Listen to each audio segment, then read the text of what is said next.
when you log into Grit, you're coming into this main page here, zoomed in on whatever county you're logging in as. Today I'm going to be picking on Cass County, just because they have one of the newer tools that we added, the newer layers. They did some demoing of that, so that's why I picked this county. And we're going to start with our agenda on the right here and just kind of work our way through whatever's new and Grit and what we've been adding. So let's get started here. First item, a layer that we wanted to talk about.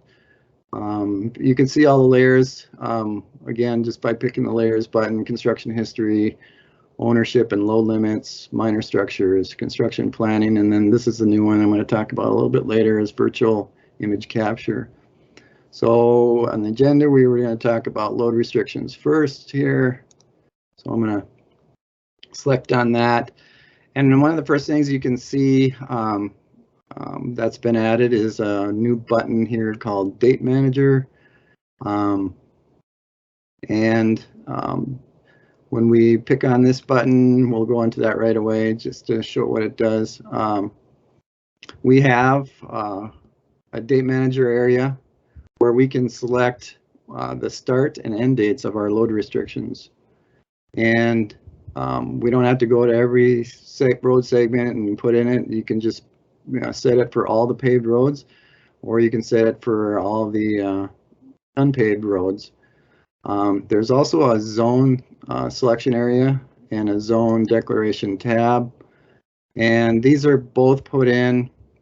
Some counties might have their south half of their county might be different than the north half, or they might have other zones set up. So you can add those zones in here, and then in Date Manager, once they're added, I don't have any added right now for Cass County, but once they're added, you can then pick which zone you want to turn on and off. So if the south end of the county comes on first for load restrictions, you can pick that, set the date, start and end date, and set the unpaved road start and end date, and save that. And then it is saved, and that's how it's going to show up in our our web map viewers, our load restriction web map viewer. And I'm going to show you that in a little bit when we talk about that. But so it's going to show the actual load restrictions that are active versus now it just shows the load restrictions that are planned to be put on. So I'm going to select one piece of a section of road, and that's same as before. So this is in editing the information on this segment of road. And one thing that's kind of been added on this one and another layer is just to make sure segments don't overlap. So you don't want to draw over the top of a layer of a road segment. You want to make sure you're just coming up to it, or if it's a new segment, that you just draw that, but you don't draw it over the top of another one. So it's just a little warning for that. And ownership, same. Load limits, and this is where I wanted to show you where you're setting your load limits for that road. You can set the load limit and the gross weight limit, and then here's the assigned zone. So when you put zones in on that section, now you're able to assign each segment of your road to a zone. So you can go through and pick all of those. So that's kind of it for load limits, and we'll get back to that a little bit later when we talk about our web maps. So now I wanted to jump over to construction planning.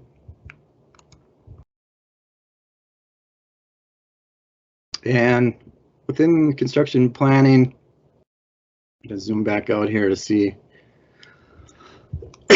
So these are all the sections that we have for construction planning.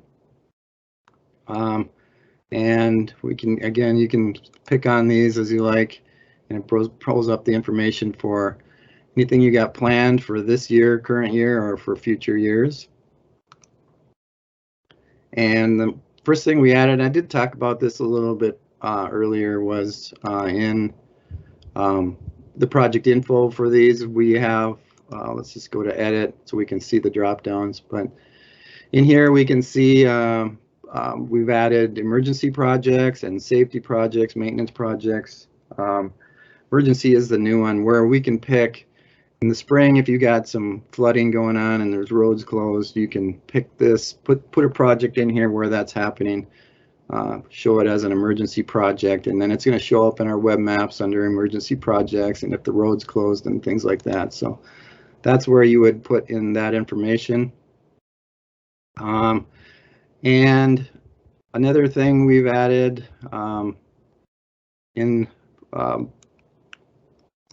for these roads is, and I'm going to turn on the background layer for this. We're going to go through these in detail a little bit later, but for this one, I want to show that we are showing a background layer for the current year projects that have outdated information. So if we look at this project that we've selected here, you can see that it's planned in 2021. It's saying it's under construction, but there's no project status date on here. So all these projects in red do not have an up-to-date project status date. And so we want to make sure that this is always updated and our information is updated, particularly for this year's projects. So we've created a little routine that sends out an email to all the counties to the email address that's listed, the one that you log in with. So sometimes it's going to your highway department, other times it's going to directly to the county engineer, whoever has their email in there. So, and that's just a reminder that for this year's projects, you should go in and update this project status date. So you would go in and you could update the project status if you want. Maybe it's completed, maybe it's on hold or still under construction, that would stay, but then you would just update the date to the current date on that. And I'm not going to do that now. I am in production, by the way. This isn't test or anything, so I'm not going to make a whole lot of changes here, or else Jason might get upset with me if things start changing. But so I'm going to leave those. But yeah, so once, so you should be getting that email. It comes out on Mondays. And once you have everything updated, so if these are all up to date, you wouldn't get an email. So it'll only send one if you don't have anything up to date. And if you do update it, it's not going to send another one unless it's more than 3 weeks old. And that's only going to happen during the summer for these construction projects. We might add an email notification a little later to update, say when your projects are completed, then you want to go in and update your construction history. Maybe you want to update your load restrictions also at that time. If you just rebuilt the road and it's full strength, and you can up your load restrictions on that, you should update those also. But that would only happen in the fall, after all the projects are done. Then that's when we would start sending out those types of emails. You also want to update some of the other data in here if you can, as long as you're in here for that. The couple important ones, the estimated total cost and the final total cost. You want to put that in if you can, and also under public impacts, the actual start date and actual construction end date. Anything with public impacts, like if there's pilot cars or reduced speeds or anything. So yeah, it would be a time just to get through here and try to make sure those things are up to date. We just don't want to have data. This data is starting to be shown in different places, like in North Dakota DOT roadway information map. Things like load restrictions are there now. These types of things will probably go there, and we just want to make sure they're up to date as possible.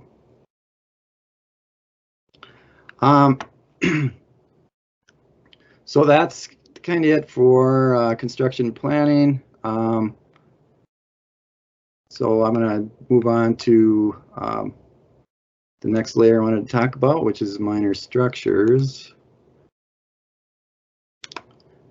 And I'm going to turn off that background layer. In Cass County, we haven't entered all of the structures obviously yet. There's this one in here that's been entered kind of as a test item. There are a lot of counties that have put in a lot of minor structures. So, but since I'm in and logged in on this one, we're going to just go with this one. I'm going to select that only structure since that's the only one I can select, and you can see it's just a test one. It wasn't put in at an actual structure location or anything, but looking at the location, things are relatively the same in here. We can put in the, center location, inlet, outlet. We did add a structure position, and let's hit edit on that. We have one county, Grand Forks County, did a lot of work with their minor structures, putting in their center lines and their approach pipes, right and left. So we wanted to be able to distinguish those in our data. So we added in a item where we can indicate if it's a center line pipe, approach right, approach left. It defaults to center line, so that's, you don't actually have to do anything if you're just putting in center line pipes, but if you want to put in some of those approach pipes, you can go ahead and indicate that.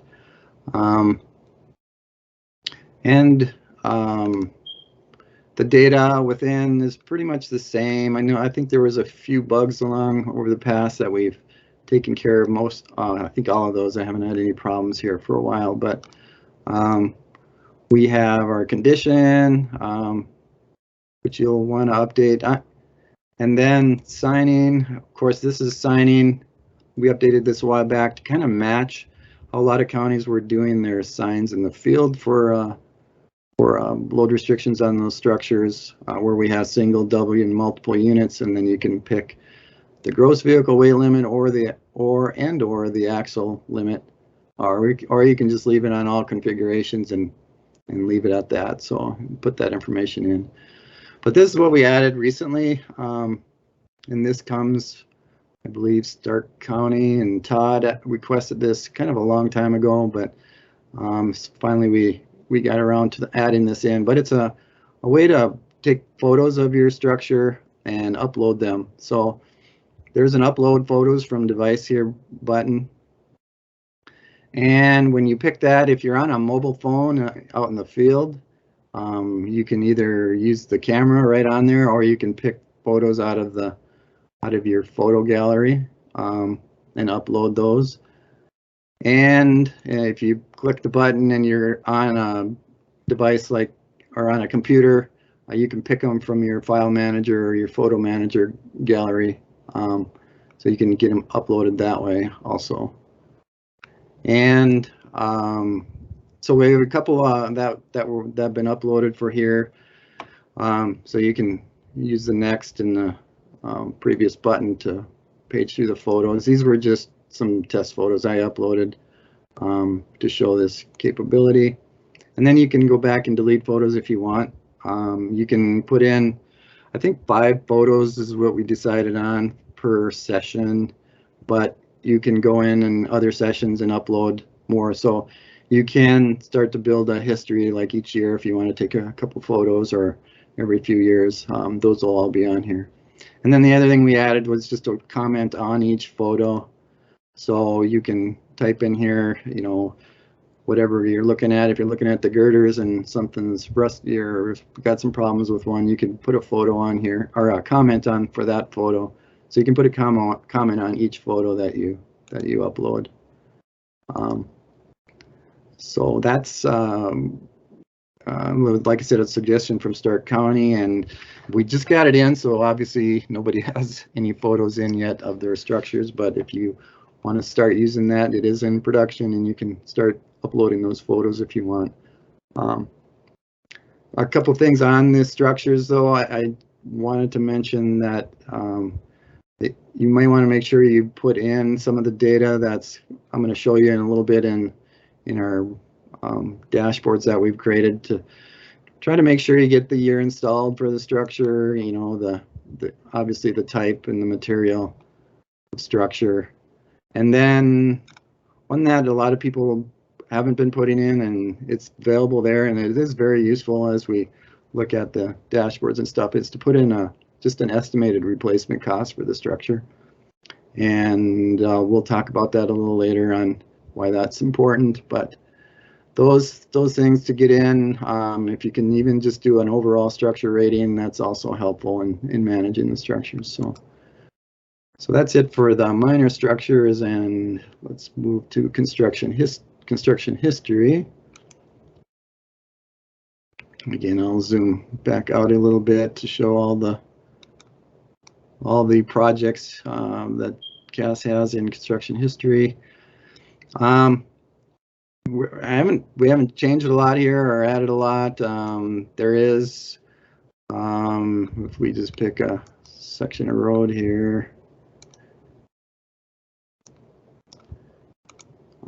Again, just another notification to just make sure you don't overlap construction history segments. And that's pretty important because, you know, in the end, we're gonna, if there's an overlay on this project and you just put the start and the end and add a new project here, well, then when we total up the miles for paved roads or construction projects or different things, you're gonna get double the mileage. So we just want to make sure you're not overlapping. You're just editing the sections that's there if it's an overlay, or you're moving the end or the beginning points if you did one end of the project or something. So that's just a reminder for that, and hopefully everybody realizes that. Everything in the last project information, I think, is pretty much the same. Again, there is a cost in here. That is nice to have to use in those summary reports and things. So if you have that, it would be good to add that in. But one thing we did add in the top and bottom base layers, we added a granular select option. So for the base type, I got to go to edit to show that. So now we have the ones we had before. I think we added AC treated and then select granular sand. So sometimes, you know, you're just taking sand, borrow from the project and using that as a sub base, or maybe it's just a sandy area to begin with. And that does add value to your structural numbers. So now you can put that in, and then we increase the depth that you can use there. And then that kind of comes into play when we talk about your subgrade and subgrade strength. We did add another option in here where you can put in resilient modulus if you want, or in Minnesota, a lot of times we use soil factors, and you can put whatever unit you want in and it'll automatically convert it all back to resilient modulus in our calculations and things. So, and that's kind of it for items within it, but we had the where the inventory button is up here, and I did a help video on this, so there's to get into more detail, but I'll touch on it just a little bit. Where you can enter in maintenance information here, but we've added a performance tab. And I guess the difference is from the last time, I think we didn't have the North Dakota counties in there just yet, but now they are in here. So we'll zoom out a little bit. So you can see there's a condition tab where it's getting the ride and the condition and coming up with a total pavement quality index, a 0 to 5 score. This is all brought in from the data we collect for the needs studies. So that's all automatically brought in. You don't have to do anything with this. And some of the other information, the planned projects. So this is going out, and if there's any planned projects on this segment from the construction planning layer, it automatically brings that information over. So it has to bring that anything from the planning layer so that it can reset the pavement condition to good when there's a project done on them, in whatever year there's a project done on them. There's the strength tab. This is all brought in from the construction history segment and calculated based on those depths of base and things in the depth of your pavement. It's a structural number and a GE, resilient modulus. Traffic data, We're not bringing in for North Dakota yet. We will be shortly. It is there for the Minnesota counties, but right now we're just using the pavement condition information. Traffic data we're going to try to bring in after we get this year's data collection done for traffic data.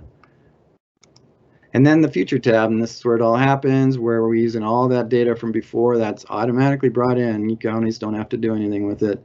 But then it projects out each year what that pavement condition will be, what the age will be, in traffic, if we have it, we'll show that also. So you can go out to future years and see that this is going to go down to 2.42. And these are all going to be based on environmental deterioration rates, which they generally almost always are anyway in North Dakota, because we don't have any traffic on that.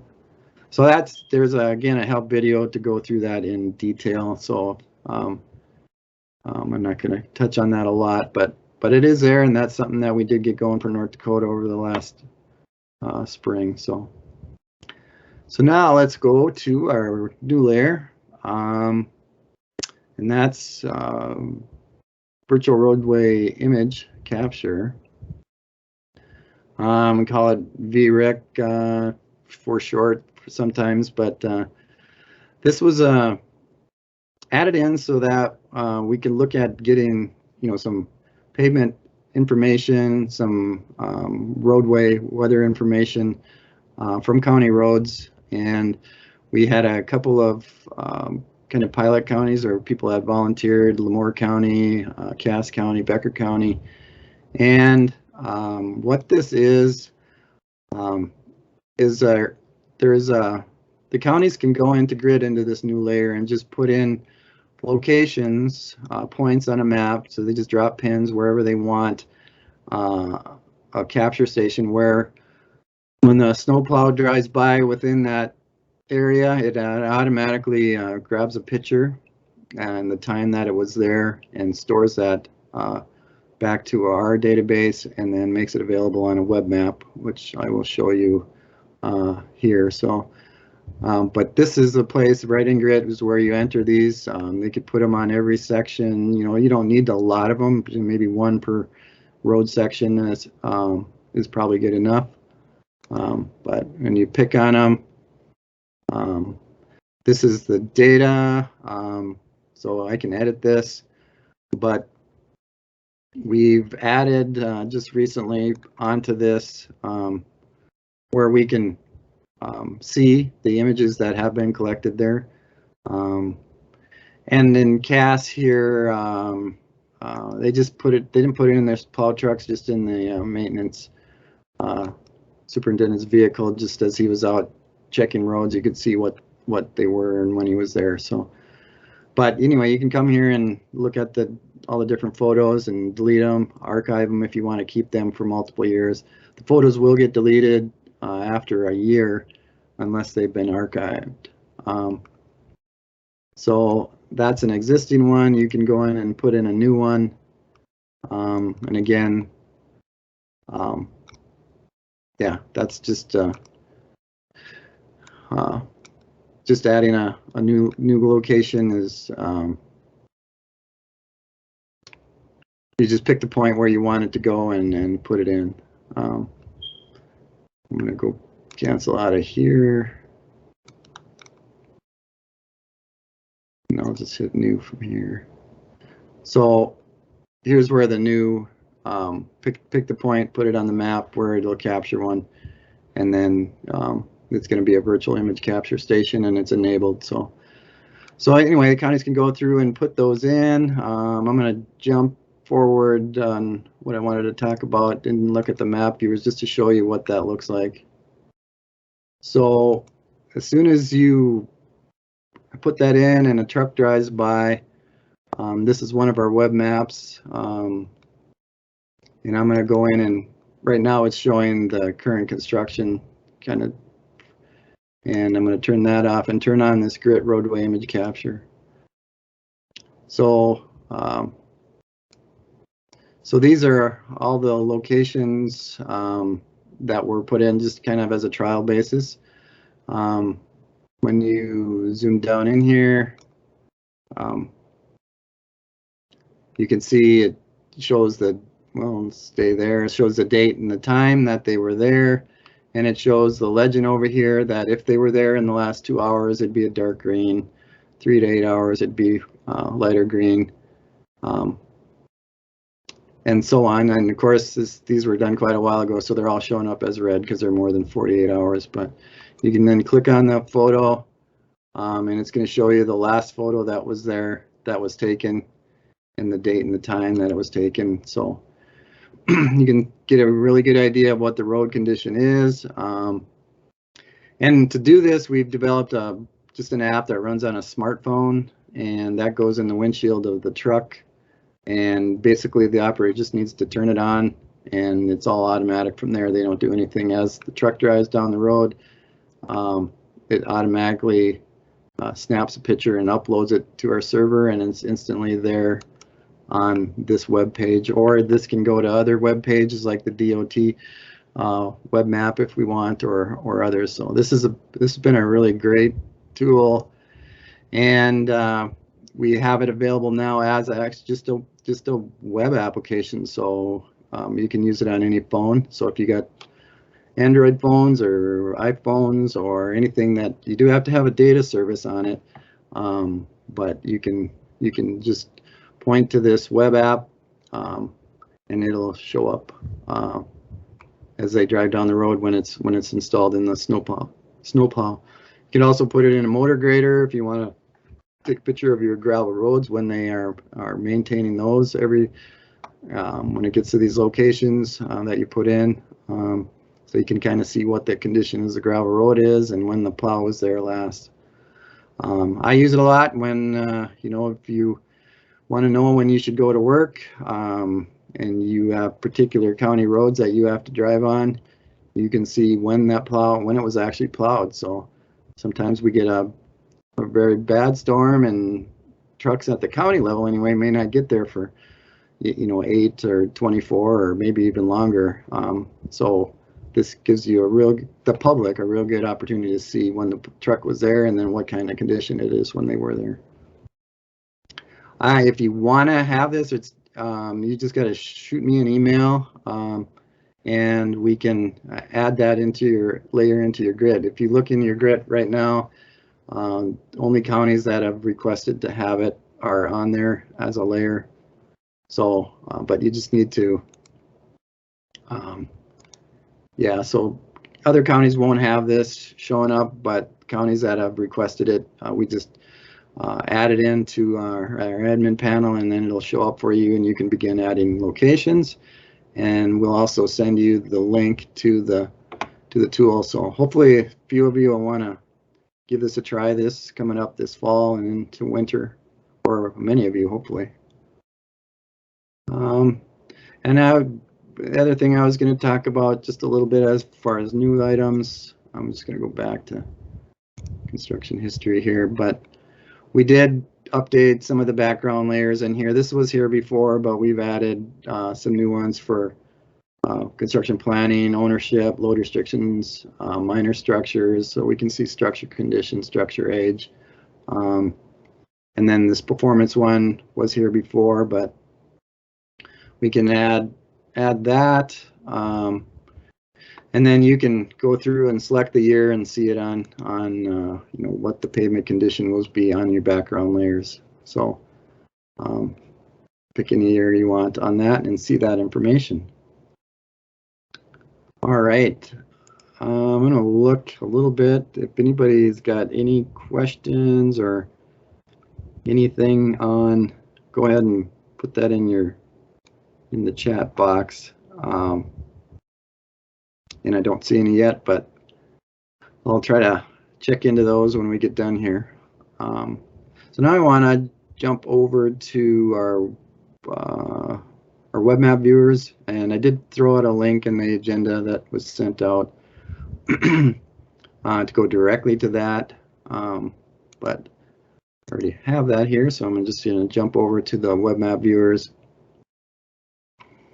And I'll kind of walk through each of these. This page did change a little bit where we consolidated some of the web maps. So we have one grid viewer for all of the different layers, and we have one of those for North Dakota, one for Minnesota. They are just a little bit different, but eventually that might actually just end up being one for all the counties.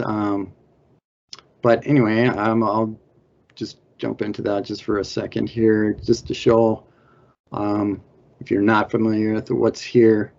Again, this is showing everything from grid that you've entered into the data editor. Well, not everything, but most everything in a map format with legends and things set up. So this is just showing pavement age. Pavement age is means a little bit different depending on if you're talking in concrete, AST, or asphalt surface treatment, or bituminous. So there are 3 different ranges on that.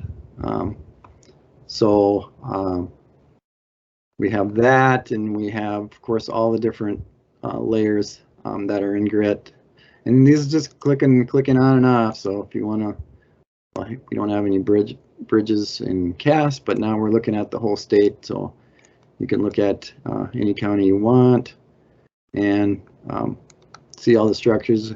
As you zoom in, more information comes on. So you can see here in Grand Forks where they've entered a lot of minor structures, and that's good. That is what information they want to see. So bridges, construction planning. Again, you can look at the current year construction projects and then the planned improvements.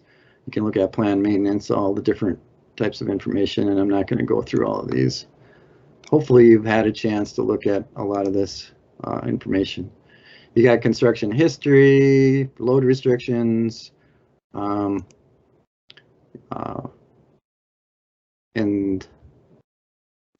grit maintenance. So maintenance is, we did add this not too long ago, so maybe some of you haven't seen it, but you can see what your seal coat age is. So if you're looking at doing seal coats on roads that are 7 to 8 years old, that's going to be your blue ones, and this kind of helps you to decide what you're going to put on your plan for seal coating and things like that. So there's centerline striping plan year and edge line striping. There's some gravel maintenance items, and then we do put on information that's coming out of the need studies. So some of our pavement condition data, roadway image capture information that we get as we're doing need studies is all available here. And let's go ahead and just turn that on. But this was for the 2019, and as we get done here with 2020, then that'll be in here. So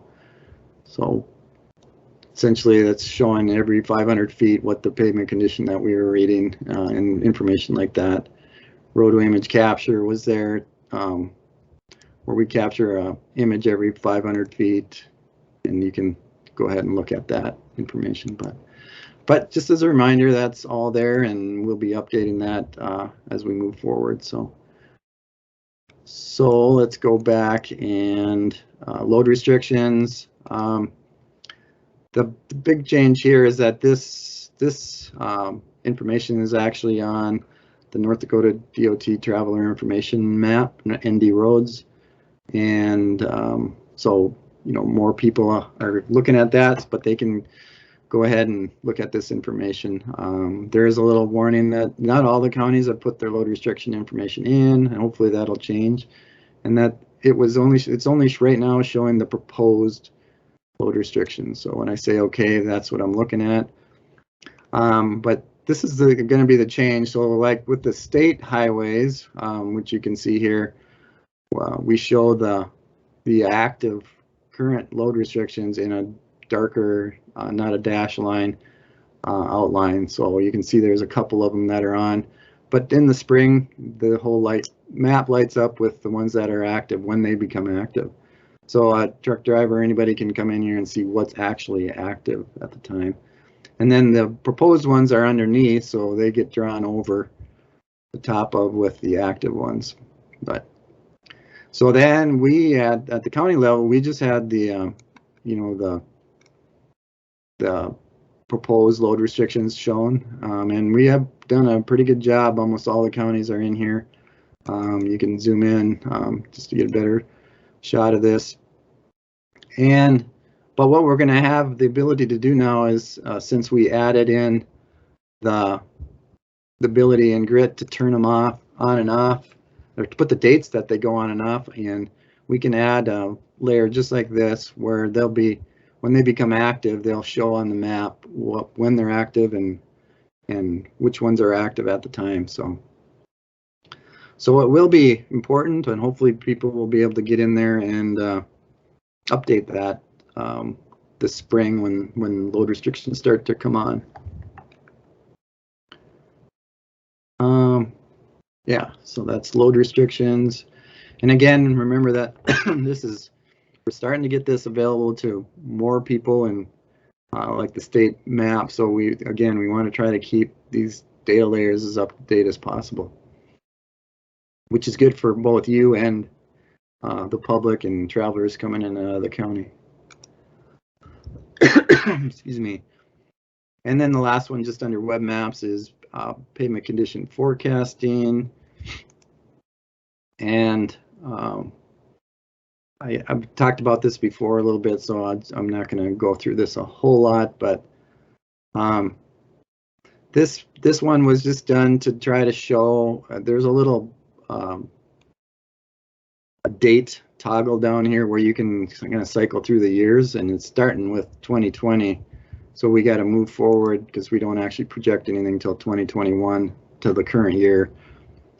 So when I move this forward, it's showing, you know, a map of the pavement condition for 2021, what projects this county has planned here for 2021 and 2022. It's showing both years. And then it shows in the text what the pavement condition is and what the age is. So you can just kind of go through here and see, you know, as we go out, they've put projects out to, you know, a 5-year plan, so they're going out to 2025. But this is what the road conditions will be in 2025, or what they're forecasted to be. So it's just a nice tool to look at when you're trying to decide to do what projects and what your system's going to do. So that was there to start, but now I'm going to talk about some new things that we've added that really take that concept a whole step farther. We've added dashboards, and the dashboards are pulling in the information so that you can do some system-wide analysis and look at your different things and see a lot more information about it, some summary information and graphs. So I'm going to, since we were on pavement condition forecasting, I'll just start with that. And these are they're there on links, so anybody can get in here and take a look at this. They're all kind of set up kind of similar, where we have a map, we have some graphs of different things. There's tabs below that you can click on to see different graphs. There's some serial graphs below, and again, there's different tabs where we can look at different items within there. And but initially it's picking all the counties in the whole state, and which is a lot of data, and that's why it's drawing a little slow. It takes a while to do that because it's getting every year going out into the future for 35 years. So, but all of them have a drop down where you can pick a county, and they're all listed here. You can filter to pick one. I'm just going to pick Becker County here just because they have quite a bit of their planning data in. So when I select that, all the graphs update just for Becker County. So now we can see, you know, on this pie chart, you know, what percentage of their mileage is in good, what's in very good, what's in poor, very poor, and fair. So that's the percentage of the mileage, total mileage in the county that's within that area. And then below it shows the legend. It shows how many miles are in each of those categories. And you can pick go to age, so this is showing, 0 to 5 is good, so that's green. So they got 140 miles that are 0 to 5, and they just only have a mile that's 36 years and older, which should probably not be even any in that age. But and then orange is 26 to 35. There is an ADT tab to also show the percentage of mileage in different ADT categories. So greater than 2,000 cars a day is only 6%, and then 0 to 200 is 3.8%, and then it shows the mileage also in the legend on those. You can see in the map, then it's showing for 2021. This is what it's projected to be. So everything is updating here as we select any of these queries up here. So it also is showing on the map. I'll show the legend here. The pavement condition range, and it's showing the projects that are planned in 2021 also. So they're doing an overlay, a couple overlays, and some reclamation. So now the good part is we can go through here and just go out to different years. So I can go out maybe to the end of their 5-year plan, or let's just say 2024. And so you see the pie chart upgrade. So this is what the condition is going to be of their whole system in that year. The map updates. So this is what their roads will all look like, and this is what projects they're doing in that year. And then the serial charts, this is the condition, how it's performing over the years. So this one doesn't update when you pick a year, but because it's got all the years listed there. And you can see they are, they're holding their own as far as pavement condition going out to 2026. Well, that's all the further they put projects in their construction planning layer. So then after that, there's no projects. Well, then obviously the system condition just starts dropping down naturally until they start putting more projects in their construction planning. So you can look at these. You could, and then you can look at age. Of course, age is going from around a 12, 13 average for the whole system in that county, and then gets out to the end, and then it starts going up in age, the average age. And here's estimated cost, and this is where I was saying a lot of counties haven't put in the cost estimate in construction planning, and it'd be a good thing to go back in and put in those estimates of what the cost would be and the final cost, because then they would show on this graph for each year that they have projects in, what's the cost for the different types of projects.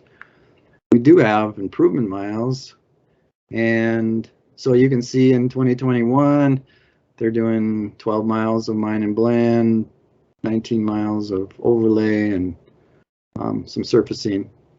And on 2025 they're just doing 16 miles of overlay. That's what they have on here. So what you can do is you can, if in 2024 you're gonna not have any money available because you're building a shop or there's just nothing there, well then more than likely the pavement condition is gonna drop down for that year because you haven't put any projects in on your plan. And so it's a way to look at your thoughts on different projects. If you're going to do 10 miles of overlay, you put that into your construction planning for a year, and then you can just open this up in real time and see the changes right away, what that does to your your whole system condition. So it's a great tool to show to commissioners and to legislators and others on where you're at with what money you have available to you, what's your system's going to look like, and where you want to be.